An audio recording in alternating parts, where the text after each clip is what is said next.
Welcome to the video.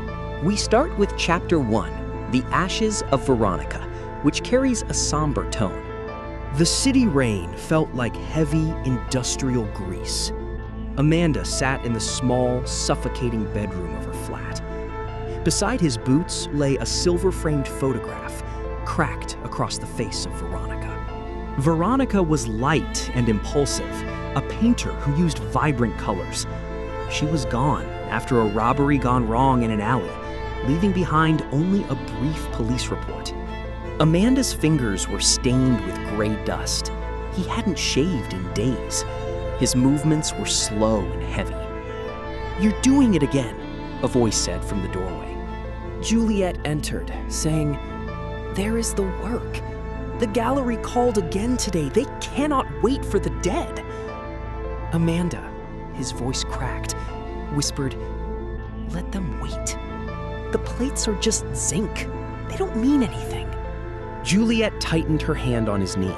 "She has been dead for 3 months. You are letting her take you into the ground with her, Amanda." He turned, and Juliet added, "I am the one who stayed to clear the soot." Juliet picked up Veronica's cracked photograph and placed it face down, sealing a tomb. "The world does not stop because a girl was careless in the dark," she murmured. "We are still here. Move your feet, Amanda. Just one step." Chapter 2, The Shadow on the Hearth, introduces an agitated mood. Amanda's recovery felt like a haunting, driven by frantic energy. He obsessed over heavy black inks, driving the iron rollers into the paper until the fibers split. Juliet was always there, having moved into the flat above the shop. She managed the accounts and sat in the studio, her knitting needles clicking in a metronomic cadence that nearly drove Amanda to distraction.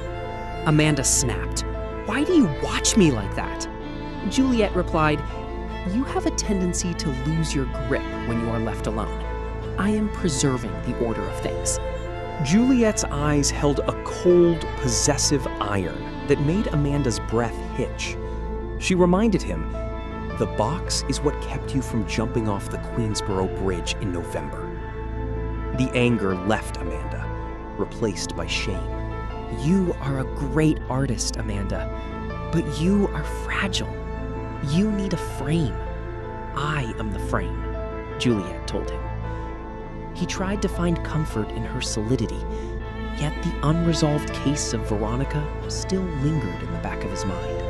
Chapter 3, The Covenant of Light, brings a loving atmosphere. In the warmth of July, Juliet seemed to bloom, wearing simple cotton dresses. Amanda's gratitude softened into devotion. He loved the rope that saved him. Amanda showed her a new woodblock print, a delicate study of Juliet's hands holding a robin's egg. Juliet smiled, saying, "It's very beautiful, Amanda. It's quiet." He wrapped his arms around her, saying, "You're the only quiet thing in this city." Juliet whispered, "I want us to stay like this. No ghost in the corner." Amanda lied, "The ghost is gone. We have the future now." They spent the afternoon in the park, eating bread and cherries. Amanda watched a man hoist a child onto his shoulders, sparking a sudden, sharp vision in his chest. He eagerly suggested to Juliet, "We should think about the rooms upstairs. The back room with a larger window would be perfect for a nursery." "There won't be a nursery, Amanda." He questioned her, but she interrupted, explaining, "I cannot have children, Amanda. Before I met you, an infection led to surgery. They left nothing behind that could grow." The emotional weight of the revelation hangs heavy in the air, underscoring the finality of her statement. "No," Amanda said, his voice dropping into a hollow whisper. "We are not common." Chapter 4, The Ledger of Blood, begins with an agitated mood. The discovery came in the form of a small, forgotten object. By September, the relationship was a brittle routine. Amanda saw Juliet not as his savior, but his keeper. One afternoon, while Juliet was out, Amanda knocked over a box of old keys in the attic. A small, heavy object wrapped in silk rolled out, a pearl-handled pocket knife. On the brass bolster were the engraved letters V-E-R, Veronica Eleanor Rossi. Amanda recognized the knife. Further in the box, he found a small, black, cloth-bound ledger in Juliet's clinical hand. The entries were dated from the previous autumn. October 14th, Juliet writes about Veronica, noting she laughs like an animal, and Amanda is wasting zinc drawing her face. November 2nd, the plan to make the robbery look like others near the canal. Veronica has no caution and thinks the world is soft. It was very quiet. She thought I was a beggar. The small knife is remarkably efficient. He is clean now. The fire is out. Amanda did not scream. An icy calm descended. He heard Juliet return. His hands slid the ledger and knife into his apron pockets. He walked downstairs, his face blank. Chapter 5, The Strategy of Departures, brings a poignant mood. Amanda did not confront her. He began planning his escape with meticulous precision, hiding small sums of money. He stood by the bed, looking at Juliet. She had loved him, deciding he was worth killing for, but she had used the ashes to build his prison. He whispered, "Goodbye, Juliet."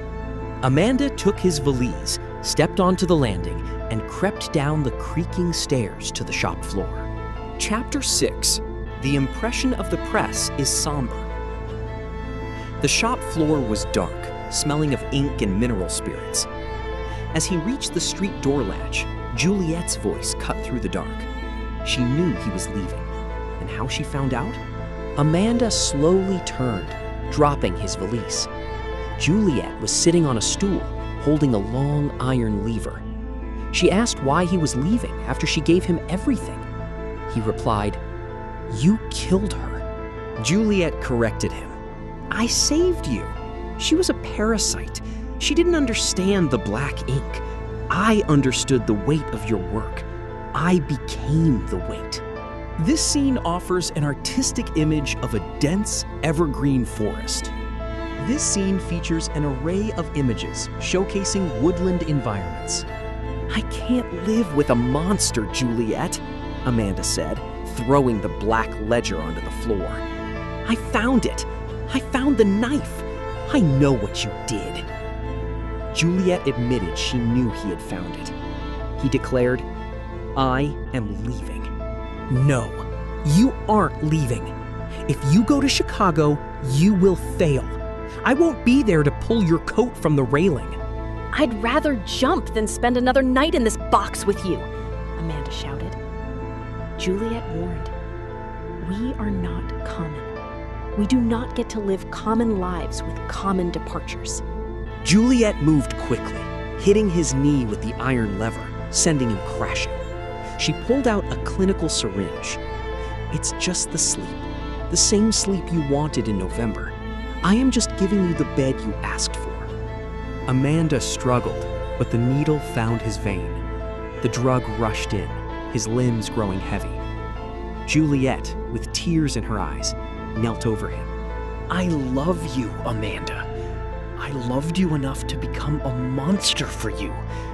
You cannot leave me here with the soot." Amanda's breathing stopped beneath the shadow of the great iron press. Chapter 7, The Clean Plate, is poignant.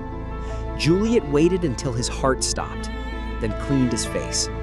She threw his escape money into the stove. She found Veronica's knife, noting, "The fire is out." Juliet wrote the final entry in the Black Ledger, concluding the winter series and their departure to the north, away from galleries and ghosts.